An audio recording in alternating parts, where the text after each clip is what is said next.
Bonjour, je suis Anouk pour la TCBH. Nous sommes allés rencontrer Marie-Lefrançois Huot de Croque Ensemble, les Basques, qui nous faisait un retour sur la Guignolée, organisée pour amasser des denrées alimentaires pour les paniers de Noël.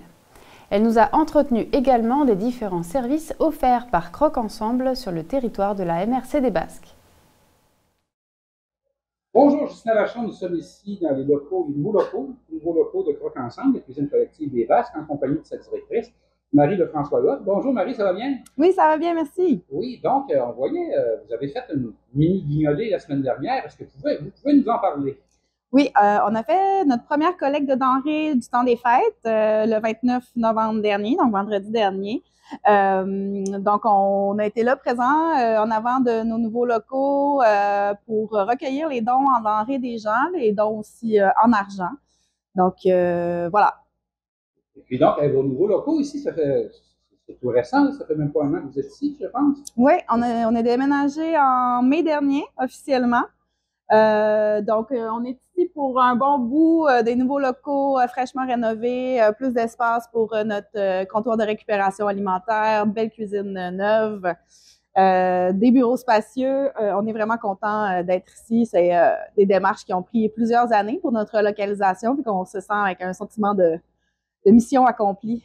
OK, donc on peut dire simplement ici, pour les gens, c'est l'ancienne Banque nationale. Oui, le 41 rue Notre-Dame-Ouest. Oui, donc vous avez un stationnement, tout est bien beau. Donc ici, parlez-nous de vos services dans les Basques. Oui, en fait, nous, on est principalement des cuisines collectives. Donc, on a une animatrice ici aux cuisines collectives qui s'occupe d'animer, d'organiser différents groupes de cuisine collective dans la MRC des Basques. Donc, ici, à Trois-Pistoles, nos activités se font chez Croque Ensemble, mais il y a aussi différents autres groupes dans d'autres municipalités, à Saint-Rita, à Saint-Mathieu, à Saint-Clément. Donc, on organise ces ateliers-là. On fait aussi des ateliers jeunesse, donc de découverte un peu de la cuisine. Puis, on a un comptoir de récupération alimentaire. Donc, on est l'organisme en sécurité alimentaire dans les Basques. On offre aux gens de la population de la MRC, dans le fond, de venir ici chercher un certain nombre de denrées. On demande une contribution volontaire suggérée à 5 donc, les gens peuvent venir ici chercher des denrées avant de faire leur épicerie pour venir réduire leur facture dans un... On sait que présentement, la facture d'épicerie a vraiment augmenté dans les dernières années. Donc, ça peut donner un bon coup de main à plusieurs personnes, mais on fait aussi du dépannage d'urgence, donc pour des situations plus complexes, des gens qui vivent des situations particulières, incendie, perte d'emploi, déménagement, etc. Donc là, on fait une aide en plus grande quantité à ce moment-là. Puis, on offre aussi la livraison sur le territoire de la MRC des Basques pour les gens qui n'ont pas de voiture ou des enjeux de mobilité, comme par exemple des personnes âgées. Donc, c'est possible, même si vous n'êtes pas capable de vous déplacer jusqu'à nos locaux, qu'on puisse vous offrir quand même un service d'aide alimentaire. Puis, on a aussi tous nos projets alimentaires, donc les frigos collectifs sur le territoire de la MRC. C'est des initiatives qui sont là pour réduire le gaspillage alimentaire. Donc, quand les gens ont des surplus alimentaires, quand nous, on a des surplus de denrées périssables, on va les porter dans les frigos à travers la MRC. La population est invitée à faire de même.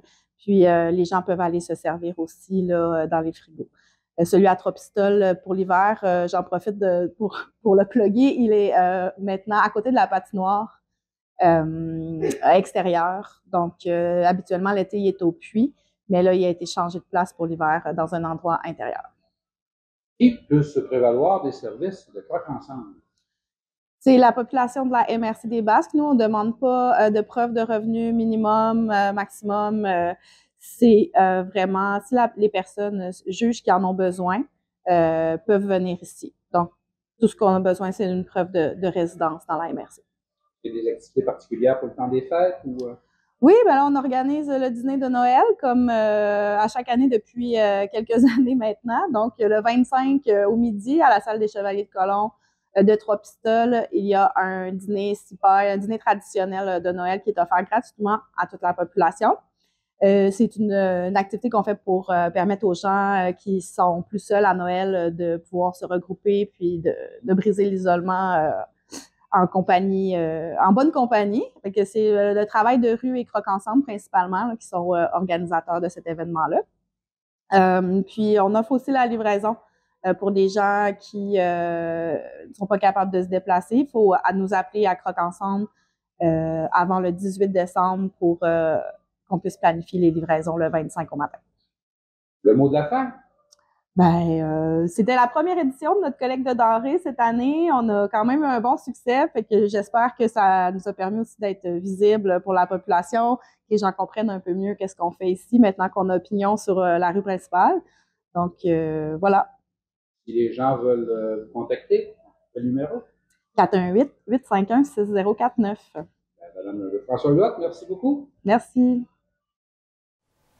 Le service incendie et de sécurité civile de Trois-Pistoles, présent depuis 1926, permet de répondre à près d'une centaine de demandes par année à Trois-Pistoles et les municipalités voisines. Raphaël Bastille nous décrit les différentes activités de la caserne. Bonjour, Ghislain Vachon, ici nous sommes à la caserne de pompiers de la ville de Trois-Pistoles en compagnie de M. Raphaël Bastille qui est chef du service d'incendie ainsi que de la sécurité publique à Trois-Pistoles. Bonjour M. Bastille, ça va bien? Je vais très bien, vous-même M. Vachon. Ça va très bien. Hey, M. Bastille, ça fait longtemps que la télévision communautaire n'est pas venue visiter ici la caserne. Parlez-nous donc du service d'incendie de la ville de Trois-Pistoles. Bien, bienvenue à la caserne 51. Écoutez, je prends de base le service incendie répond à environ entre 100 et 125 appels par année. Un peu des appels de tout genre, que ce soit des incendies de bâtiments, des accidents de la route, des appels de sauvetage en milieu isolé. Dernièrement, on a une équipe qui est formée pour le sauvetage dans des pentes de 15 à 40 degrés. Donc, c'est ça. On va aussi quand même régulièrement aider nos collègues là, des municipalités voisines, que ce soit l'Île Verte, Saint-Jean-de-Dieu, Sainte-Françoise, Saint-Simon, Saint-Mathieu. Donc, ça fait pas mal le tour. Si je peux ajouter, le service incendie de Trois-Pistoles, en fait, je devrais dire le service des incendies et sécurité civile de Trois-Pistoles a été fondé en 1926. Donc, si on fait un calcul rapide, l'année 2025 va être notre 99e année, donc un 100e anniversaire en 2026. Donc, les bâtiments, ici, on sait qu'à un moment donné, lorsque la caserne a été relocalisée ici, il y a eu des problèmes d'humidité. Maintenant, tout est sous contrôle, Tout est sous contrôle. On est bien ici à la caserne. Là. C'est un bâtiment qui a été rénové là, en 2008, 2009, dans ces eaux-là. Depuis ce temps-là, on est capable d'accueillir et de servir la population adéquatement. Là. OK. Les services incendie, vous faites quoi? À part éteindre les incendies, les pompiers, parfois, ils cognent à nos portes. Ça fait partie de votre mission également? Oui, on sait, les services incendies du Québec, on a plein de normes à respecter. Puis une des normes, puis une des priorités des services incendies, c'est de la prévention. C'est qu'on aime mieux prévenir que guérir. Donc, c'est ce qui fait partie de notre mandat, c'est aller faire des visites résidentielles. Donc, à chaque été, on a environ entre 400 et 600 résidences à aller visiter au service, à Notre-Dame-des-Neiges et à Trois-Pistoles. On va vérifier en fait les détecteurs de fumée, on va voir les panneaux électriques, on va voir si les gens sont sécuritaires, s'ils ont un extincteur. Donc, c'est un peu le pédigree de la visite. C'est une visite qui dure environ 10 minutes. Cette année, on a fait une formule un peu différente. En fait, on a fait l'embauche d'un étudiant pour la période estivale. Donc, notre étudiant a pu faire les visites en compagnie d'un pompier qui est ici à temps plein, là, formé. Donc, il y avait toujours 2 personnes pour faire les visites. Donc, ça s'est super bien déroulé pour l'année 2024. Vous parliez des instincteurs. C'est pas obligatoire d'avoir un instincteur, mais si on en a un, c'est obligatoire de l'entretenir, je crois. C'est toujours mieux d'entretenir. Si on a un système de sécurité, c'est de le maintenir à jour, de le garder à jour. Au niveau de la réglementation, ce qu'on demande aux gens, c'est qu'aussitôt qu'il y a un combustible dans la maison, que ce soit un poêle au propane, un poêle au bois, un poêle à l'huile, donc là, on est obligé d'avoir au minimum 5 livres de poudre, un extincteur d'au moins 5 livres. Là. Donc, si moi je chauffe électrique, il n'y a aucun problème, je ne suis pas obligé, mais si j'en ai un, je suis tenu de le garder en bon état. Exactement. Évidemment que les gens qui n'ont pas besoin, on ne leur oblige pas d'en acheter un, Par contre, quand on en a un, ben, écoutez, c'est que du positif. Il arrive quelque chose dans la cuisine, il arrive quelque chose ailleurs dans la maison, ben on a quelque chose pour intervenir avant que les pompiers arrivent. Là, je regardais ici dans la cour, d'ailleurs, vous faites des exercices de désincarcération, parce que les pompiers, là, c'est vous qui avez les pinces de désincarcération, ce qu'on appelait avant les mâchoires de vie. Exactement. Bien, annuellement, on essaie de garder nos pompiers à jour pour maintenir leur connaissance à jour. Donc, on fait des simulations d'accidents avec des véhicules qui sont déjà au rencard. Donc, on fait des scénarios, puis les pompiers sont en mesure là, de faire différentes coupes sur les véhicules. Dernièrement, en fait, cette année, on a fini le remplacement de notre équipement de désincarcération. Donc, depuis 2021, le remplacement des équipements s'est fait graduellement. Fait que les pompiers, maintenant, bénéficient d'équipements à la fine pointe, tout à batterie, qui sont submersibles. Donc, est-ce que les gens peuvent, est-ce que vous invitez parfois dans l'année les gens à venir assister à ça, des séances de désincarcération? Ça peut arriver là, lors de portes ouvertes ou d'activités au public qu'on invite les gens à venir voir notre travail, ça ressemble à quoi. Évidemment, on n'invite pas les gens à toutes nos formations. Cette année, là, à l'automne, c'était une formation qui était privée là, juste pour le service incendie. Mais oui, ça peut arriver à l'occasion lors de portes ouvertes ou d'activités spéciales. Là, vous disiez les différents services, vous pouvez nous énumérer. Là. Vous n'êtes pas juste sur la route, les pompiers, vous intervenez un peu partout, vous avez des nouveaux équipements pour ça. Hein? Exactement. Bien, on a différents équipements, que ce soit pour les incendies, évidemment.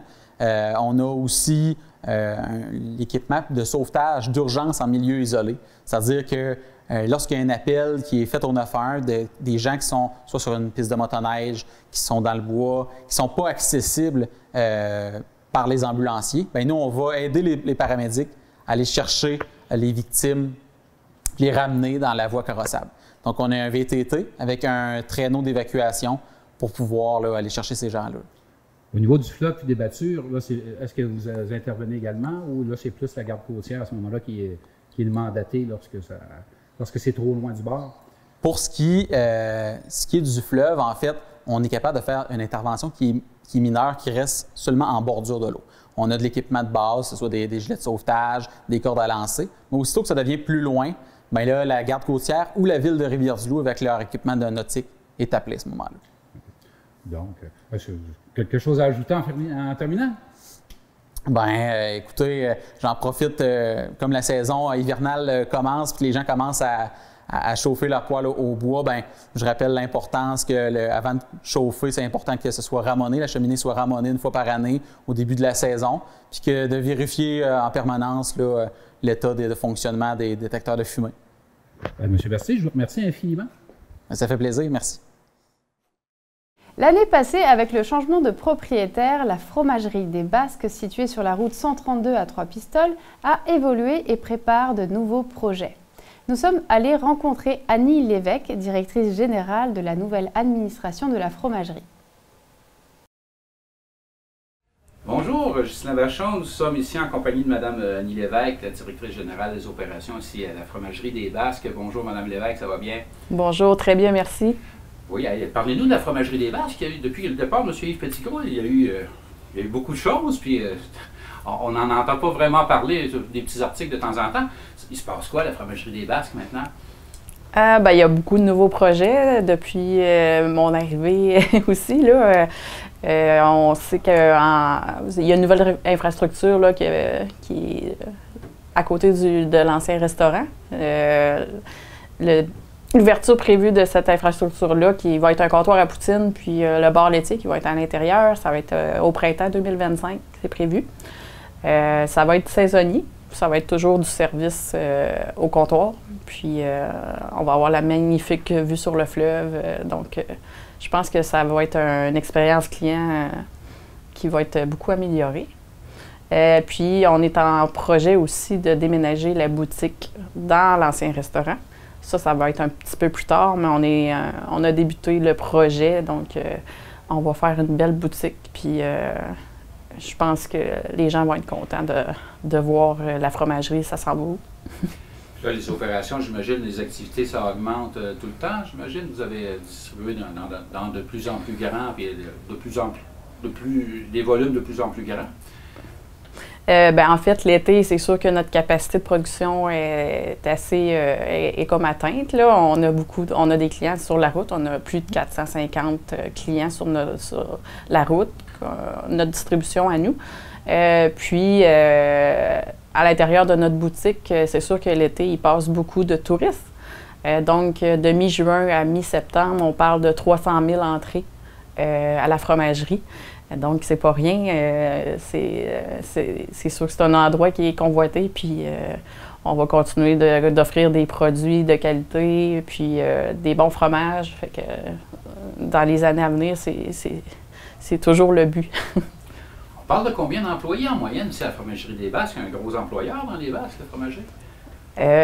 Plus de 100 employés en période estivale. Donc, oui, c'est un gros employeur, je crois.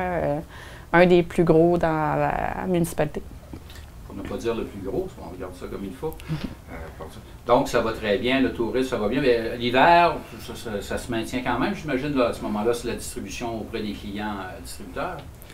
Oui, notre distribution, ça reste pas mal, c'est assez stable. C'est sûr que l'achalandage diminue un petit peu, mais ça nous donne le temps de faire nos projets entre-temps.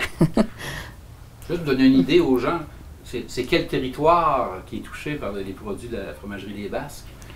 Dans le fond, on part de l'Apocatière à la Gaspésie, puis aux frontières du Nouveau-Brunswick. Donc, une belle couverture pour les produits ici dans les Basques. Madame Lévesque, merci beaucoup d'avoir pris de votre temps pour nous expliquer qu'est-ce qu'il en était de la Fromagerie des Basques maintenant en 2024, puis les projets à venir. Ça m'a fait plaisir. Bonne journée. Jean-Pierre Sylvestre est venu à notre rencontre pour nous parler du projet Mission Ibérique de l'association Green Armada. L'objectif de cette mission était d'explorer les eaux de la péninsule ibérique à la rencontre des orques et des autres mammifères marins qui sont accusés d'attaquer les voiliers. Une information qui trouve de nombreuses explications. Bonjour, Ghislain Vachon, ici en compagnie du naturaliste, M. Jean-Pierre Sylvestre. Bonjour, M. Sylvestre, ça va bien? Bonjour, Ghislain. Oui, donc on va arrêter, on se tutoie, on se connaît quand même. Ben oui, quand même.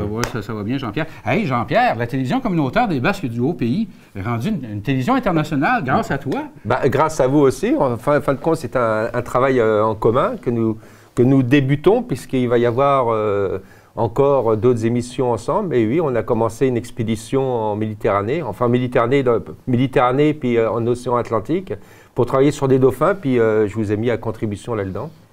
Les dauphins, surtout des orques. Des orques et des dauphins, parce qu'on devait voir des orques l'été dernier, enfin cet été, là. Puis fin de compte, on a vu que des dauphins, on n'a pas eu de chance avec les orques. Mais ceci dit, on continue notre recherche, nos enquêtes sur ces orques ibériques qui actuellement font parler d'elles maintenant, et beaucoup, tellement parler d'elles que qu'il y a une espèce de crise d'orcanophobie totale et complètement idiote. Mais c'est vrai que c'est impressionnant. Je regardais, il y a des gens sur les paddleboards, les planches, ils vont monter les gros dauphins noirs et blancs là, qui sont énormes. Ouais, mais c'est impressionnant. Ce document-là, c'est une baleine. Oui, non, mais je veux dire, il y a des orques, je parle d'un dauphin. Ça doit être impressionnant. C'est impressionnant, oui, mais sur un yacht, quand tu as une orque qui fait 5 mètres de longueur, puis qui commence à s'intéresser à ton voilier, c'est sûr, c'est impressionnant. C'est encore plus impressionnant quand il commence à jouer avec ton safran, avec ta coque, que tu maîtrises plus ton voilier. Oui, c'est impressionnant. Mais le problème, c'est les problèmes des médias. Tu vois, par exemple, là j'ai justement avant-hier, j'ai fait les statistiques. Là, cette histoire a commencé en 2020 avec 51 interactions. Quand je dis interactions, c'est contact orques et bateaux. Il y a eu 51 interactions et ça a commencé en 2020, alors que ces orques-là, ça fait des centaines d'années qu'ils sont ici. Hein. Mais depuis 2020, bouf, ils commencent à s'intéresser aux bateaux, ils s'amusent avec, ils cassent les safrans, ils coulent des bateaux. Donc 51 interactions en 2020, 21, 185 interactions, 2022, 136 interactions, 2023, 189 interactions. Et là, jusqu'à date, j'ai fait un calcul jusqu'au fin octobre, on a enregistré 768 interactions, dont à peu près 6 voiliers coulés et 2 navires de pêcheurs coulés. Quand on dit couler, là, c'est... couler complètement avec des voies d'eau, mais...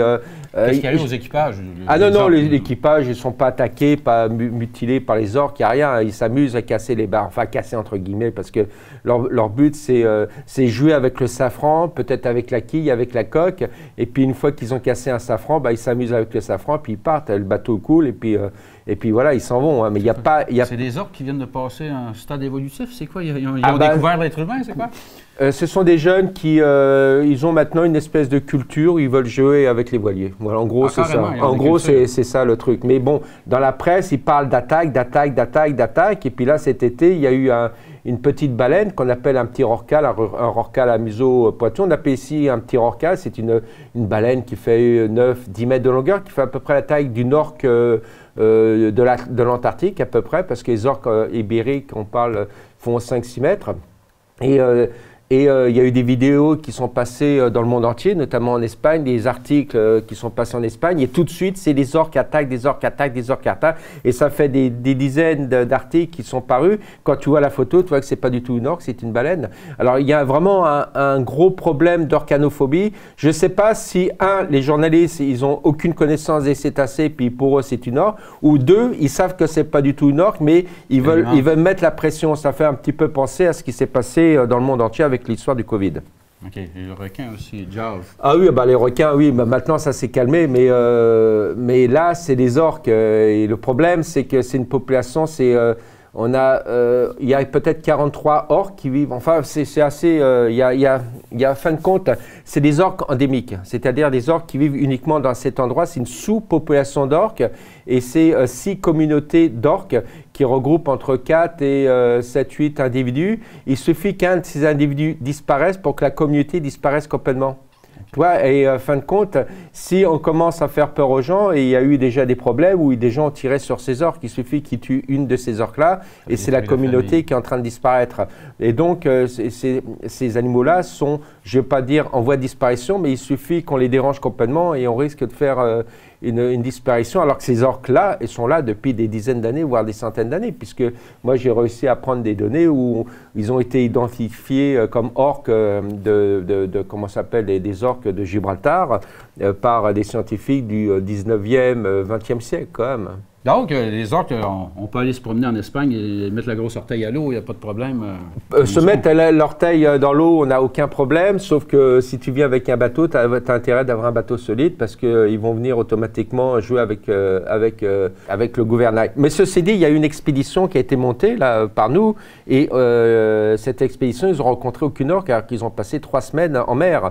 Ils ont quand même parcouru plus de 700-800 km le long des côtes et ils sont allés dans des sites où il y a eu pas mal de rencontres d'orques ces 4-5 dernières années et ils ont rencontré aucune orque. Il faut dire que cette année, il y a eu beaucoup moins de rencontres que les autres années parce qu'il y a eu une telle peur de ces orques-là que maintenant les gens, ce qu'ils ont fait les voiliers, ils ont carrément... changé de route. Pas changé de route, ils ont évité le secteur des orques, ils ont carrément frôlé les côtes, ils ont navigué.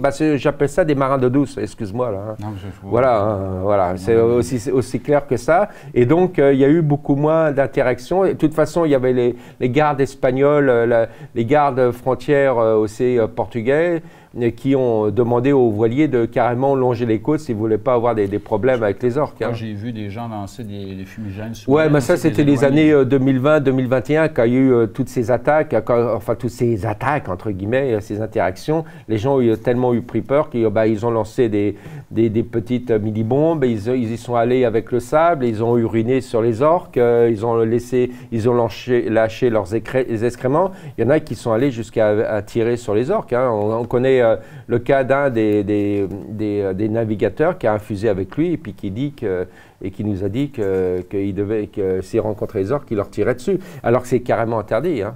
Jean-Pierre, il n'y a pas juste, Green Armada là, qui fait des... Non, il y a plusieurs, j'ai oublié de dire qu'il y a plusieurs organismes qui travaillent dessus. Il y a déjà les Espagnols qui ont fait du gros travail, j'ai une partie de leurs travaux ici, qui s'appelle, c'est le groupe Orca Atlantica, le groupe de travail Orca qui depuis 2020, enfin même depuis avant, et c'est grâce à eux que nous avons un catalogue des orques. C'est grâce à eux qu'on sait qu'il y a eu 66 orques qui ont été identifiés, qu'il y en a 43 qui sont survivantes à l'heure actuelle et qui recensent toutes les interactions. C'est grâce à eux que j'ai toutes ces données-là. Sinon, il y a eu des groupes de scientifiques portugais, espagnols qui travaillent dessus aussi. Et puis, Sea Shepherd, lui, cet été, ils ont travaillé pour faire parler d'eux. Eux, ils ont les moyens financiers. Hein, ils sont allés avec un groupe, ils ont eu un gros bateau hyper puissant. Ils ont travaillé sur les orques, fait des images sur les orques et tout ça. Et ils ont voulu, fin de compte, casser tout ce qu'ont dit les médias.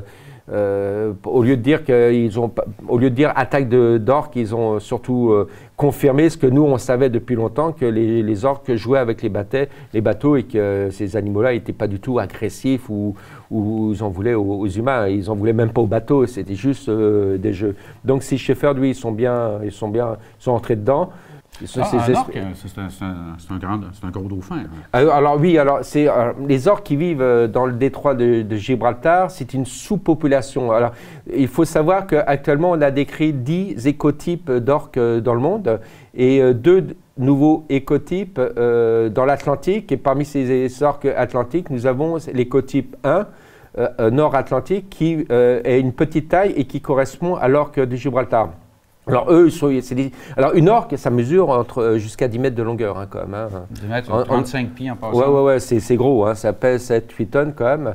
Et puis par contre, les orques qui sont à Gibraltar, c'est des petites orques qui font 5, 6, ça ne dépasse pas 7 mètres de longueur. Donc c'est des petites orques quand même, mais de grande taille qui font 4 tonnes quand même. Hein. Alors les orques qui s'occupent des voiliers, qui jouent avec les voiliers, ce n'est pas les adultes, hein, ce sont des jeunes.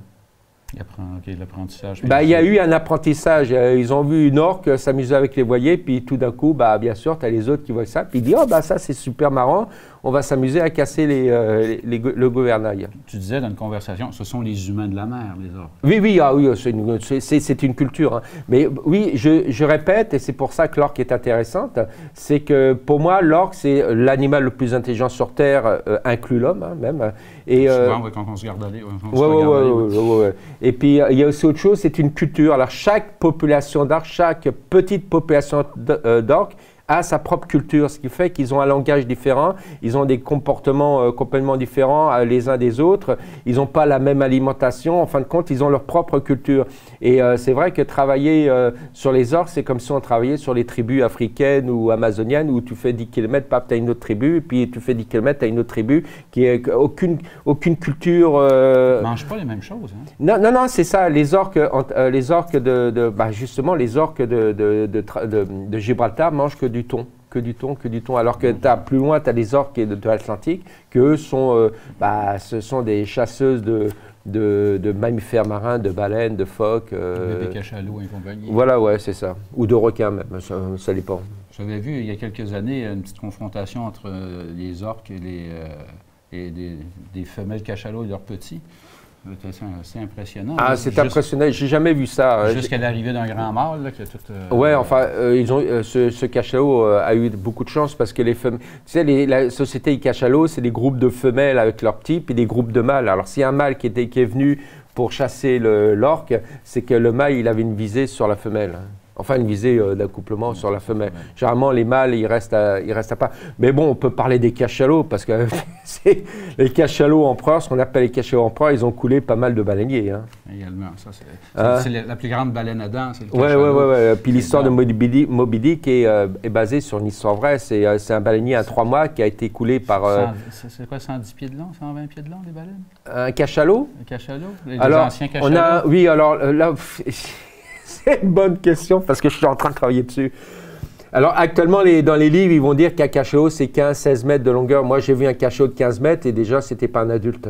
17 mètres, c'est le maximum actuellement, mais là, je suis en train de lire des rapports de baleiniers où ils parlent des cachalots de 100 pieds quand même. Donc 100 pieds, c'est 30 mètres. des cachots de 100 pieds. Je ne connais pas de squelette de cachot de 100 pieds dans les musées. C'est presque la baleine bleue. Là, ça. Oui, c'est presque le rorqual bleu. Mais c'est sûr que beaucoup de baleiniers du 18e, 19e siècle parlaient de cachalots de 22, 23, 24 mètres, 25 mètres de longueur. Et ça, c'est une réalité. Sauf que le cachalot a été énormément chassé, ce qui fait que dès qu'ils les cachalots de 20 mètres, maintenant, ils savaient très bien que les baleiniers à cette époque-là, dès qu'ils voyaient un cachalot de 20 mètres, c'était un vieux mâle, et que les vieux mâles, il ne fallait pas trop les emmerder, parce qu'automatiquement, ils te détruisaient tous les baleinières, c'est-à-dire les pirogues avec lesquelles il y avait le harponneur, mais en même temps, ils se vengeaient sur les baleiniers, les navires baleiniers des 3 mâts, et te coulaient ça en quelques minutes. Hein. Et donc, mais sauf que ces gros cachalots sont morts, et tous les jeunes qui ont été chassés, ils ont été détruits, ce qui fait qu'on a arrêté vraiment la chasse aux cachalots au siècle dernier, à la fin du siècle dernier, ce qui fait que maintenant, les cachalots, on les laisse tranquilles, et là, on commence à voir des cachalots de plus en plus gros. Ça vit vieux, hein? Oui, alors, on n'a pas de... Alors, dans les livres, ils disent 70 ans, moi, j'y crois pas du tout. Moi, je pense qu'un cachalot vit au-delà de 100 ans. Ben, déjà, on a des cétacés, des baleines qui vivent au-delà de 200 ans. Hein. Maintenant, les rorquals, les baleines franches, c'est 200 ans. Peut-être la baleine boréale, c'est 200 ans. Tu vois, il y a des choses à refaire. On ne connaît pas grand-chose. Hein. Non, on ne connaît pas grand-chose. On a encore des surprises avec les cétacés. C'est pour ça que les cétacés sont toujours des animaux intéressants à travailler et à démentir dans les livres maintenant. Ah, c'est intéressant. Regarde, on pourrait passer des heures et des heures à jaser, Jean-Pierre. Peut-être un mot de la fin avant de terminer ça. Là, pour... L'enquête se poursuit, c'est pas terminé, et donc on aura d'autres émissions à faire ensemble. Mais je pense qu'on va faire deux émissions sur les orques. D'ici même, on va déjà lancer nos émissions. Là. Ils viennent dans le... On serait chanceux de voir. Les orques, ouais, alors c'est peut-être une orque tous les 10 ans qui vient ici dans le secteur. Sinon, dans le golfe du Saint-Laurent, où à peu près tous les ans, il y a des orques du côté de l'île d'Anticosti. C'est la population d'orques de l'Atlantique Nord. C'est des orques océaniques, pélagiques même, et qui font des sacrés balades. Ce sont des orques qui s'attaquent aux baleines, hein, par contre. Ce n'est pas des orques mangeuses de poissons, celles-là. Mais il n'y a pas eu d'interaction avec les bateaux. Non, ça ne risque pas. De toute façon, un troupeau de baleines à bosse, ça prend un gros troupeau d'orques pour pouvoir décimer ça. Oui, alors les plus grosses populations d'orques se trouvent dans le Pacifique. On n'a pas la densité d'orques ici, ce qu'il y a dans le Pacifique. Donc ce sont des petits troupeaux d'orques et puis ils ont assez à manger. Donc, le rorqual à la bosse et l'orque, ils ne s'entendent pas très bien. Non, ouais, mais enfin... Déjà, il y a un rorqual à la bosse avec une baleine normale, déjà ils ne s'entendent pas, alors avec une orque, imagine. Mais généralement, les baleines à bosse sont assez intelligentes pour savoir que dès qu'elles entendent des orques, elles foutent le camp. Hey, c'est intéressant, Jean-Pierre. En tout cas, il y a beaucoup de Jean-Pierre fait beaucoup de conférences. Regardez les médias, la télévision communautaire, et regardez les médias locaux. Jean-Pierre fait énormément de conférences. C'est gratuit. Oui, c'est tout le temps gratuit. C'est gratuit ici à la bibliothèque, à l'île Verte, dans les différentes municipalités du coin. Ne manquez pas, c'est super intéressant. Les sujets de tes conférences, juste comme ça, il y a eu les dinosaures l'autre fois. Il y a eu les dinosaures, les mammouths, les baleines, les requins. Et puis là, je suis en train de monter... une conférence sur le narval que je dois faire au printemps prochain, lac à Saumon, Gaspésie. Puis on m'a commandé à Rivière-du-Loup une conférence sur l'Alaska. Donc oui, c'est assez diversifié. Donc, restez attentifs. Hey, merci beaucoup, Jean-Pierre. Merci. On souhaite une bonne fin d'année 2024, un bon début de 2025, puis une collaboration encore fantastique. Voilà, c'est ça, fantastique. Ouais. Merci. Le 19 novembre dernier, c'était la Journée nationale pour la santé des hommes. Pour l'occasion, nous avons reçu dans nos locaux Éric Trudel, un artiste humoriste et auteur qui est impliqué dans différents groupes et qui nous présentait son livre « Fais le mal, mais fais le bien ». Bonjour à tous, Anouk de la TCBH. J'accueille aujourd'hui Éric Trudel qui vient nous présenter donc son livre qui est sorti récemment. Qui a reçu justement le prix, le lauréat citoyen 2024 du concours Masculinité positive. Donc on va en parler amplement. Alors avant d'en parler, j'aimerais que vous nous dites un petit peu quel est votre parcours. Qu'est-ce que vous avez fait en fait avant d'écrire ce livre? Parce que apparemment vous avez animé des émissions de radio, vous avez rédigé des chroniques dans des magazines, et vous C'est avez ça. assisté à des groupes de discussion avec des hommes pendant de longues années. Voilà. Puis, qu'est-ce qui a amené à ce bel ouvrage? C'est effectivement, depuis très longtemps, j'écris, bon, bien sûr, un peu de la poésie au début, puis après ça, j'étais beaucoup dans la recherche de mon côté masculin. Je me reconnaissais pas dans les hommes que je voyais autour de moi, les stéréotypes masculins qui étaient proposés par la société. Fait que j'ai écrit beaucoup sur la masculinité tout le long pendant, je dirais, au moins 30 ans, ces 30 dernières années. Puis là-dedans, ben, c'est un recueil, justement, là, de tous ces textes-là que j'ai écrits, ce soit sous forme de chronique, comme tu disais tout à l'heure, que j'ai fait, j'ai participé de façon mensuelle à des chroniques qui s'appelaient Conjuguées au masculin pour un magazine qui s'appelait Vitalité Québec. J'ai fait partie d'un groupe d'écoute et de parole pour les hommes pendant 9 ans. Donc ça, plus ma recherche personnelle aussi, ça m'a emmené bien sûr à... Donc le thème de la masculinité était très présente déjà depuis très longtemps. Puis c'est un peu tout ça qui m'a un peu inspiré, là, les différents textes, que ce soit des textes un peu humoristiques, des textes de slam poésie, des textes de réflexion, plus les chroniques dont je parlais tout à l'heure. OK. Donc oui, donc finalement, ça a été un recueil, c'est un recueil de tout ce que vous avez fait ces dernières années, plus ou moins. Est-ce que vous avez comme un fil rouge, en fait, dans votre ouvrage? Oui, en fait, c'est ça, je les ai mis un peu par thématique, là. En fait, c'est toujours, par exemple, le chapitre 1, c'est un homme et les stéréotypes. Ensuite, un homme et la famille, un homme et les femmes, un homme et les hommes. Donc, un peu, toujours, bien sûr, à partir de moi, mon vécu personnel en tant qu'homme. Puis aussi ma réflexion par rapport à ce qu'on voit ce que moi je voyais, ce que j'interprétais de l'extérieur, parce que bon, aujourd'hui, on a parlé beaucoup ces dernières semaines par rapport justement le côté mâle alpha et tout ça qui était un peu suite à un reportage d'un documentaire qui a été réalisé. Mais moi déjà, quand j'étais jeune, je remettais en question mon côté masculin et personnel. OK. Et votre père voulait une fille? Oui, en plus, c'est ça. Ben, je commence un peu mon recueil par rapport à ça, dans le sens que quand j'étais jeune, ma mère a déjà, à ma naissance, elle aurait préféré une fille plutôt qu'avoir un garçon. Donc, déjà ma masculinité était remise en question déjà à ma naissance. Fait que c'est parti de loin, hein, disons. OK. Oui. Puis, j'ai fait l'École nationale de l'humour aussi, là, plusieurs années. Puis, j'ai écrit quelques numéros d'humour aussi qui avaient lien, bien sûr, avec la masculinité, qui sont inclus aussi dans le recueil. OK. Et donc là, sur l'ouvrage, justement, vous avez différentes, donc on va dire, stéréotypes du mâle. Donc, par exemple, macho, bad boy, new age, métrosexuel, alpha et l'homme rose. Est-ce que vous pourriez dire qu'est-ce que vous mettez comme définition derrière tous ces termes? Ben, en fait, je me suis servi de ça. C'était plus pour représenter un petit peu ma recherche, moi, personnelle, hein, parce que j'ai été effectivement, à un moment donné, un petit peu homme rose, moins macho. J'étais plus dans le côté... j'étais plus un gars sensible et tout ça, donc c'est sûr que j'étais moins dans l'alpha ou bad boy, etc. Mais c'était un peu, en fait, de compte pour signifier... Si on veut la recherche d'un gars par rapport à tous les stéréotypes qui nous sont montrés, là, encore plus aujourd'hui, je pense qu'il y en a tellement de façons d'être un homme. Là, je veux dire, si on n'a pas juste, comme anciennement, on avait l'homme pourvoyeur qui ne devait pas montrer ses émotions, qui devait jamais, qui pouvait juste montrer sa colère, mais à part ça, on n'avait pas le droit de pleurer, etc. Donc, aujourd'hui, on a quand même un plus large spectre de la masculinité, mais il reste qu'il y a encore beaucoup de choses, beaucoup de chemin à faire là, pour les gars. Là. OK. Donc, finalement, tous ces termes-là, vous ne vous retrouvez pas forcément dans tous, mais dans un petit peu de chaque, peut-être? Oui, parce qu'en fin de compte, je veux dire, il n'empêche pas qu'on a des petites parties de nous là, qui sont un peu dans tout ça. Puis d'ailleurs, il y avait un de mes numéros d'humour que je faisais qui s'appelait le macho. Puis c'était justement un gars très macho. Fait que des fois, il faut aller dans l'extrême pour faire passer des messages. OK. Alors, est-ce que vous pourriez donner des exemples de masculinité positive, voilà, avec tout le recul de vos expériences et vos recherches aussi? Oui.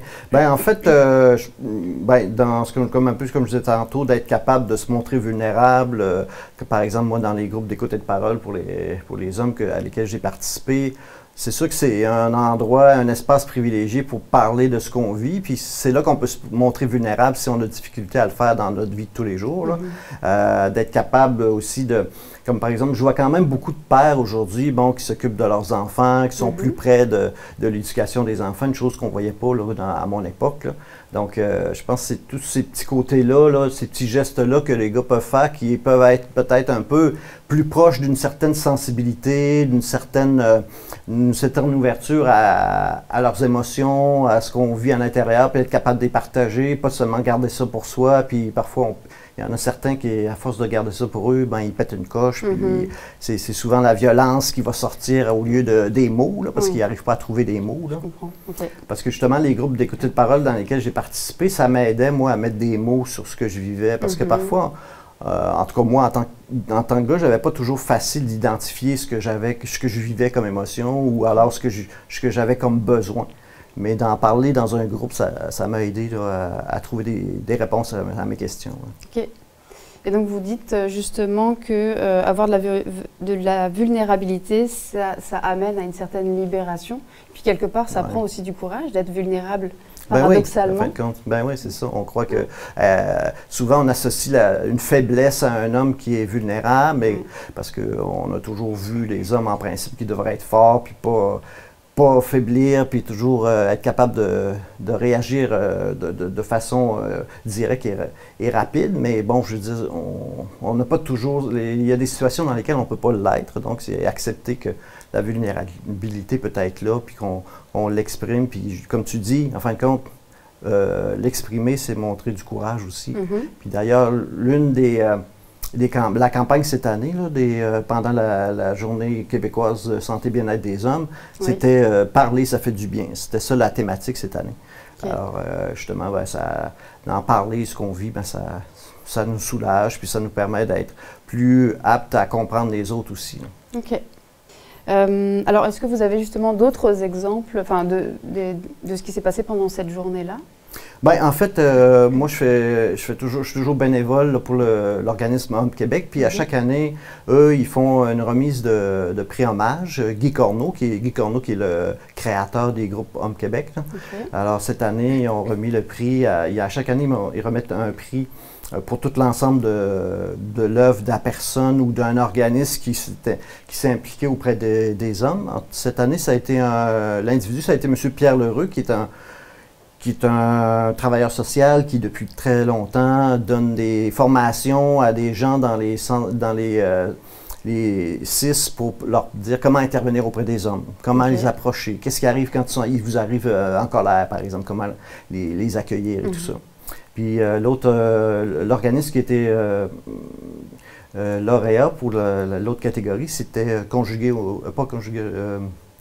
en tout cas, c'est un organisme dans Chaudière-Appalaches qui s'appelle Conjugué au masculin. Non, c'est ça, c'est ma chronique, mais en tout cas, c'est au masculin. Je ne me souviens plus le titre exact, là, mais eux autres, ils font justement de l'intervention auprès des hommes.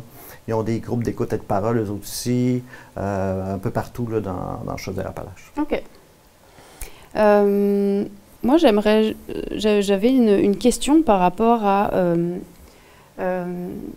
quel message vous auriez à donner aux hommes par rapport à l'image qui est véhiculée dans les médias? Parce que, par exemple, dans les séries ou dans les publicités, voilà. Quel message vous donneriez aux hommes pour peut-être passer au-delà de ces images qui sont véhiculées comme publiquement, en fait? Oui, c'est ça, effectivement. Malheureusement, les hommes, pour l'instant, la masculinité est montrée souvent d'un côté plus négatif, là, par rapport, que ce soit dans les médias ou... Comme quoi, par exemple? Ben, par exemple, la colère, comme les drames conjugaux. C'est beaucoup ça, bien sûr, qu'on montre le côté de la masculinité. Okay. Mais comme tu disais au départ, j'ai remporté le prix de masculinité positive. C'est un organisme qui est récent, qui existe depuis 1 an et demi environ, qui, eux, veulent faire la promotion justement de tout ce qui est plus côté masculinité positive. Donc, à chaque année, c'était la première année, en 2024, ils remettent des prix. Ils m'ont remis pour moi, mais ils l'ont remis aussi pour des hommes qui s'impliquent, par exemple, dans des organismes. M. Jean-Marc Bouchard qui a reçu un prix aussi parce que lui est le fondateur d'un organisme qui accueille les hommes qui ont été victimes d'abus sexuels quand ils étaient enfants. Okay.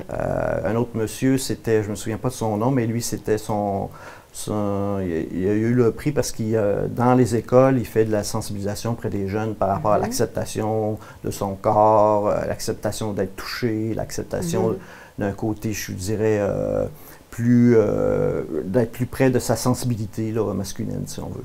OK. Et moi, j'ai une question aussi qui m'intéresse aussi personnellement. C'est quoi être un homme qui a comme adapté à la femme de ce qu'elle est devenue aujourd'hui? En fait, c'est sûr, c'est pareil, la femme, il y a aussi différentes stéréotypes. C'est possible, on pourrait faire la même chose avec les femmes. Mais c'est ça, après, c'est quoi être un homme en relation avec une femme aujourd'hui? Ouais. Est-ce que, Ben, je pense qu'il faut d'abord rester soi-même, puis être capable d'exprimer à la personne avec qui on partage sa vie des moments où, bon, ben, face à ce que je vis avec toi, ben, je ne suis pas à l'aise ou je vis un malaise. Être capable de les exprimer au fur et à mesure pour que la communication se développe et que, justement, on ne laisse pas des choses non dites tout le long d'une relation. C'est ce qui fait parfois ça brise des couples à un moment donné quand les choses ne sont pas dites au fur et à mesure. Hein. OK. Puis je remarque aussi, j'ai remarqué durant mes nombreuses années, moi j'ai fait quand même beaucoup de développement personnel, plein d'ateliers, de cours et tout ça. Il y avait rarement des hommes, là, et c'est beaucoup les femmes qui ont fait quand même un cheminement sur elles-mêmes pendant des années, tandis que les hommes ont été un petit peu en arrière par rapport à ça, là, travailler sur soi, sur son développement personnel, sur l'expression de sa vulnérabilité, etc. Donc on a peut-être un chemin à faire aussi par rapport à ça. Là. OK. Parfait. Donc, votre livre, il peut être il est disponible aujourd'hui à la librairie Café Mots de Tasse. Oui, ça c'est à Québec. Donc ça c'est à Québec, voilà, c'est ça. Puis après, on peut le trouver sur Amazon. Est-ce qu'on peut le trouver à d'autres endroits? Oui, maintenant à la librairie L'Option à la Pocatière, qui est disponible aussi. J'ai fait quelques contacts là à Rivière-du-Loup. J'espère peut-être là qu'une librairie pourrait les prendre là, pour pouvoir justement donner accessible aux gens de la région. Là. Mais sinon, comme tu dis, là, sur Amazon, c'est quand même facile à trouver. Là. Vous avez juste à taper soit Éric Trudel ou Fait le mal, puis vous allez trouver. Ouais. En tout cas, c'est beau jeu de mots, bravo. Ouais. Moi, ça me donne envie de le lire. En tout cas. Ben, super. Donc, voilà. Est-ce que vous avez quelque chose à ajouter? En tout cas, les hommes, je vous invite, si vous... je sais que les hommes ne sont pas ceux qui lisent le plus, là, mais peut-être l'acheter pour votre blonde, puis, puis après ça, elle vous le refilera après. Ou alors, elle vous fait un résumé. Oui, c'est ça. Ah, c'est pour ça. C'est ça, ouais. OK, merci beaucoup. Ça fait plaisir. En guise d'annonce maintenant, nous écoutons Geneviève Renard qui nous parle des activités de la ville de Trois-Pistoles au mois de décembre. Donc, bonjour tout le monde. On est maintenant rendu en décembre, donc dernier mois de l'année. Je suis actuellement à la bibliothèque Anne-Marie d'Amour à Trois-Pistoles et on est dans le décor des fêtes. Donc, pour le mois de décembre, avec la ville de Trois-Pistoles, les activités sont assez nombreuses. Donc, je fais la petite liste des activités que vous aurez la chance de participer au courant du mois de décembre. Ça commence avec ce samedi, le marché de Noël en collaboration avec le marché public des Basques et la Maison du Notaire. Donc, ça se retrouve à l'Abri Doré et à la Maison du Notaire samedi entre 10h et 16h. Une quarantaine d'exposants, de la nourriture sur place. On a le Canab qui va être sur place aussi pour offrir une variété interculturelle de nourriture, chocolat chaud, musique, ambiance, donc à ne pas manquer. Et sur place, on sera là aussi pour vendre des billets pour le spectacle Ensemble pour Noël qui aura lieu le 14 décembre. Je vais y revenir. Le 7 décembre, on a aussi en avant-midi le conte de Noël avec Marie Libellule, donc ici à la bibliothèque, dès 10h le matin. Donc, à ne pas manquer aussi avec vos cocos, juste avant de passer au marché de Noël, il y aura possibilité de venir écouter Marie Libellule raconter un conte. Le 9 décembre, c'est notre séance publique, donc la dernière séance du conseil municipal où on parle du budget 2025. Donc, si vous avez des questionnements, vous voulez avoir plus d'informations sur comment fonctionne en fait le budget de la ville et comment on utilise les sous. Je sais que c'est souvent un questionnement qui nous est posé, des taxes et tout ça. Donc, c'est un super bon moment de venir prendre part au conseil, à la séance publique dans le nouvel hôtel de ville, donc dernière séance de l'année où on traite du budget 2025 et c'est à 19h au deuxième étage de l'hôtel de ville. Ensuite, on est déjà rendu au 14 décembre. Le 14 décembre, c'est une très grosse journée pleine de festivités où on va avoir la fête des Lumières, donc de midi à 16h en après-midi dans le parc de l'église. Il va y avoir calèche, poney. Il va y avoir ambiance musicale avec Marc Larouche. On va avoir une maquilleuse sur place aussi. Il va y avoir un espace aussi pour prendre des photos de famille. On va avoir une photographe qui va être là pour faire des belles photos de famille. Ensuite, on a de la danse country avec Marie-Hélène Belzile à 2h30. Donc, une panoplie d'activités pour toute la famille. On va aussi avoir des kiosques de nourriture où là, il y a des sommes. Dans le fond, il faut apporter vos sous pour les kiosques de nourriture. On a Oreca qui va être sur place avec des bouchées gourmandes. Puis, il va y avoir Grasse Matinée qui est là avec des viennoiseries. Et la Ville de Trois-Pistoles en collaboration avec le club de patinage artistique qui vont tenir notre kiosque de nourriture. Nous autres, la Fête des Lumières offre du cipaille, donc il va y avoir des portions de cipaille à vendre pendant la Fête des Lumières. La Fête des Lumières, elle se trouve dans le parc de l'église, donc à ne pas manquer entre midi et 16h. Ensuite, en soirée, la même journée, donc le 14 décembre, on a le spectacle Ensemble pour Noël, une deuxième édition, donc qui se fait dans l'église directement, l'église Notre-Dame-des-Neiges de Trois-Pistoles. Donc, dès 20h, on a une quarantaine d'artistes qui vont réinventer un peu nos classiques de Noël, plusieurs surprises. Vous pouvez visiter nos médias sociaux là, il y a la liste de tous les artistes qui vont être présents. On se réserve quelques surprises, effectivement. Dans le fond, les billets sont en vente chez Cadorama ou en ligne, montant de 25 $ pour les adultes. Il y a un prix aussi pour les enfants. Et comme je le disais tantôt, on va être sur place aussi le 7, au marché de Noël pour vendre des billets, si c'est plus simple pour vous. Donc, dès 20h, le 14 décembre, le spectacle, deuxième édition du spectacle Ensemble pour Noël. Ensuite, on se retrouve le 27 et 28 décembre, où il y aura des tournois de hockey organisés par la ville, dans le fond, pour le 28. Le 27, le vendredi, c'est un tournoi Total Hockey enfant. Et le 28, on a un Total Hockey adulte qui est présent pour une troisième édition cette année. Donc, bien hâte de retrouver les amateurs de hockey, amateurs-amatrices de hockey qui pourront... Les équipes, c'est notre coordonnateur qui fait les équipes. Donc, on essaie de faire des équipes égales. C'est dans un climat très amical où on se retrouve à jouer au hockey pour une journée pendant le temps des fêtes. Je suis actuellement à côté du magnifique sapin de Noël que je prends la peine de remercier Marie-Christine Rioux, une bénévole qui est venue faire toute la décoration des fêtes là, dans la bibliothèque. Donc, merci beaucoup à Marie-Christine.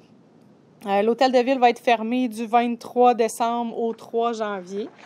On a une exposition en cours à la bibliothèque actuellement, une exposition de photographie en 77 ans. Des photos là, qui viennent parler des journées oubliées ou des journées qui ont quand même marqué le Québec là, depuis dans les dernières années. Donc, à venir voir dans la section culturelle de la bibliothèque. Après ça, ce qui reste, dans le fond, dans les prochaines semaines, on va sortir notre programmation bibliothèque, aréna et piscine du temps des fêtes. Donc, à ne pas manquer, ça va être sur notre site Internet. Il va y avoir des copies papier à l'Hôtel de Ville et dans nos différentes infrastructures. Donc, on va ouvrir des plages horaires dans la période des fêtes pour la bibliothèque, l'aréna et la piscine. Un joyeux temps des fêtes à vous toutes et tous. Merci beaucoup. Ben oui, tellement. Mais oui, tellement. Oui. Oh, excuse-moi, j'ai un double appel. Monsieur le régisseur, oui. Oh, comment ça, je me la coule douce. Mais non, mais pas du tout. Je pensais que Geneviève Renard avait fait les annonces. Oui, mais il y a d'autres choses. J'y venais, justement. Venez assister à la conférence sur l'éco-anxiété à la bibliothèque Anne-Marie Damour. Ce sera ce vendredi à 19h. Le Théâtre du Bic annonce le retour des productions communautaires dans le but de valoriser la tradition populaire. Vous avez jusqu'au 7 janvier pour vous inscrire et c'est ouvert à tous à partir de 11 ans et sans formation de théâtre au préalable. Le coût d'inscription est fixé à 225 $ par participant et les représentations auront lieu le vendredi 30 mai en soirée et le samedi 31 mai en fin d'après-midi. Jusqu'au 18 janvier, venez assister à l'exposition République, l'État du Québec de Simon Baudry. Pour le 30e anniversaire du référendum de 1995, l'artiste met l'identité québécoise au cœur de ses œuvres à l'espace F, Centre d'art actuel à Matane. Alors j'ai bien fait ma job? Bon, parfait. Au revoir, monsieur le régisseur.